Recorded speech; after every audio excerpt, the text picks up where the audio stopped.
அதான் இப்போ நான் இந்த பிரச்சனை சம்பந்தமாக கலைஞர் மருத்துவமனையில் 2-3 நாட்களுக்கு முன்பு மருத்துவர் பாலாஜி என்பவர் குத்தி தாக்கப்பட்டார்.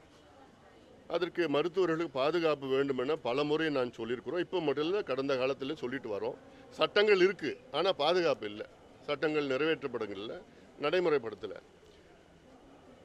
அதில் முக்கியமான காரணம் என்னன்னா, மருத்துவர்களுக்கு வேலை பளு அதிகம்.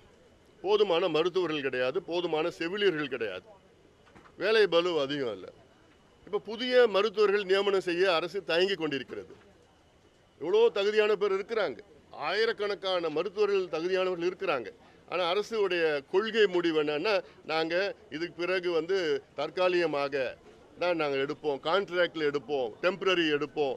இதுதான் அரசு ஒரு கொள்கையாக அறிவிக்காத கொள்கை. அது முதலமைச்சர் அவர்கள் வெற்றி பெறுவதற்கு முன்பு அவர் கொடுத்த வாக்குறுதி, நாங்கள் வெற்றி பெற்றால் அரசு, தமிழக அரசில் கிட்டத்தட்ட 5.5 லட்சம் இடங்களை, பணியிடங்களை நாங்கள் நிரப்புவோம் என்று சொன்னார் முதலமைச்சர். 5.5 லட்சம்.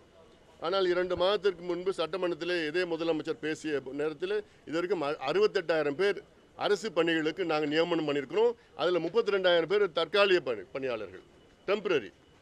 அப்போது இதுதான், இது மருத்துவத்துறையிலையும் இதுதான், போக்குவரத்து துறையிலும் இதுதான், மின்சாரத்துறையிலும் இதுதான் நடக்குது. பற்றாக்குறை இருக்குது. அதில் ப்ரைவேட்டைசேஷன் செய்வதற்காக இது முன்னோட்டமாக இது கான்ட்ராக்டில் கொடுக்குறாங்க. புதுசாக எதுவும் சேர்க்கறது கிடையாது. தேர்தலுக்கு முன்பு பெரிய வாக்குறுதி கொடுப்பாங்க. நாங்கள் பழைய ஓய்வூதியத்தை நாங்கள் கொடுப்போம், வந்தவுடன் கொடுப்போம், ஒரே வாரத்தில் கையெழுத்து போடுவோம்லாம் சொன்னாங்க. இன்றைக்கி பழைய ஓய்வூதியம் அரசு ஊழியர்களுக்கும் ஆசிரியர்களுக்கும் இல்லை, கிடைக்கல. இவ்வளோ காலமாக போராடிட்டு வராங்க. இந்தியாவில் 8 மாநிலங்களில் பழைய ஓய்வூதியம் கொடுத்துட்டு இருக்கிறாங்க.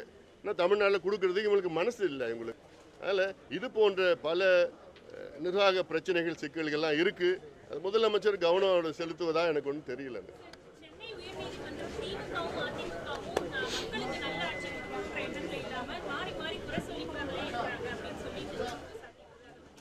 எங்க கருத்து தான் சொல்லியிருக்கிறாங்க. ஏன்னா இப்போ 57 ஆண்டு காலம் இரு கட்சிகளும் ஆட்சி செய்ய வருகிறார்கள். இந்த 57 ஆண்டு காலத்திற்கு பிறகும் சென்னையுடைய நிலையை பாருங்கள்.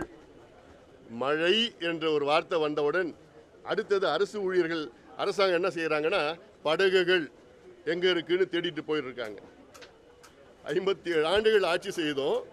இன்னைக்கு சரியான முறையில் வடிகால் கட்டுமானங்கள் அமைக்காத காரணத்தால் மழை பெய்தால் அடுத்தது போட் எங்கடா இருக்குது, போட்டை எடுத்துட்டு வாங்க, போட்டை இறக்குங்கன்னு சொல்ற நிலைக்கு நம்ம இருக்கிறோம். அப்போ இதுதான் வளர்ச்சியா? இதுதான் மாடலா, திராவிட மாடலா?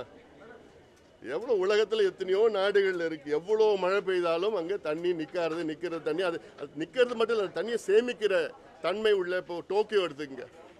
டோக்கியோவில் எவ்வளோ மழை பெஞ்சாலும் ரோடுக்கு மேலே இருக்காது, அடியில் இருக்கும். அந்த தண்ணியை அப்படியே தேக்கி வச்சுக்கிட்டு அதை சேமித்து அதை பயன்படுத்துகின்ற தன்மை. ஆனால் இங்கே எப்படியோ அதெல்லாம் போய் அடிச்சு போயிட்டு நின்று அதனால தண்ணி நிற்கிறதுனால அந்த கொசு மலேரியாவிலேருந்து, ஃபைலேரியாஸ்லேருந்து எல்லா பிரச்சனையும் காலராலேருந்து அது மாதிரி நிறையா இருக்குது. இன்னும் நம்ம மழை இன்னும் பெய்ய போகுது. வடகிழக்கு இன்னும் தீவிரமாக வரப்போகுது. என்ன செய்ய போகிறாங்க தெரியல எனக்கு.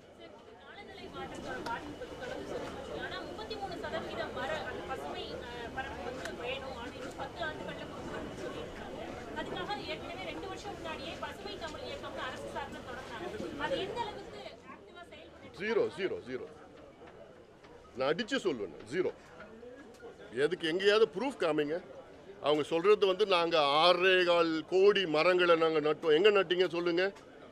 ஒரு சர்வே எடுங்க, ஆடிட் பண்ணுங்க, ட்ரீ ஆடிட் பண்ணுங்க. எங்கேயும் இல்லை, சும்மா கணக்குக்குன்னு பேருக்குன்னு சொல்லிட்டு பண்ணிட்டு இருக்காங்க. இவங்க 10 வருஷத்துல இன்னும் 33 விழுக்காடு பசுமை நிரப்புவாங்களாமா. நான் சொல்ற யோசனைகள் நடைமுறைப்படுத்துங்க, தானே நடக்கும் அது.